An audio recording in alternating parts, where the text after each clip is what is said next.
Da 1 a 3 casi in 3 giorni. Alla palazzina malattie infettive dell'ospedale di Via Giustiniani sono 3 i pazienti con il vaiolo delle scimmie. Ricoveri precauzionali per malati in via di dimissione, spiegano in azienda ospedaliera. Gli ultimi 2 contagiati a fine maggio sono stati a stretto contatto con il primo ragazzo ricoverato che a sua volta aveva frequentato una persona dalla Spagna. Rientrano nella cerchia di contatti stretti segnalati e già in regime di autosorveglianza attiva prevista per 21 giorni. Come stanno queste 3 persone? Stanno bene, direi che sono stati ricoverati un po' in via precauzionale, forse perché erano i primi casi, c'era la presenza di una febbre e credo che nei prossimi giorni verranno dimessi veramente in ottime condizioni.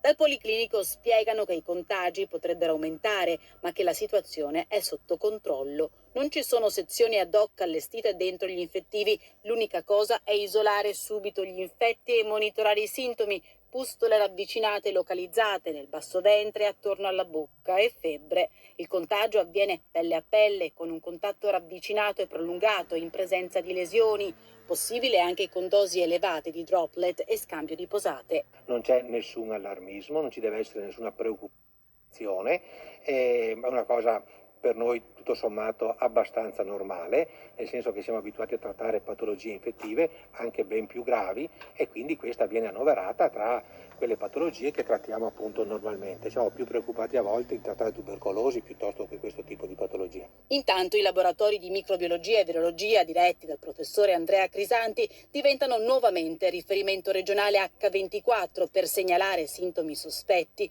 febbre, cefalea, linfonodi ingrossati, manifestazioni cutanee ed effettuare test per rilevare la malattia nel più breve tempo possibile. Siamo aperti H24 perché c'è sempre un tecnico presente e quindi ci siamo attivati per gestire in emergenza l'esecuzione di questo test e siamo riferimento a livello regionale insieme al Negrar. Non è una malattia mortale, ma i casi vanno isolati per evitare ulteriori mutazioni del virus.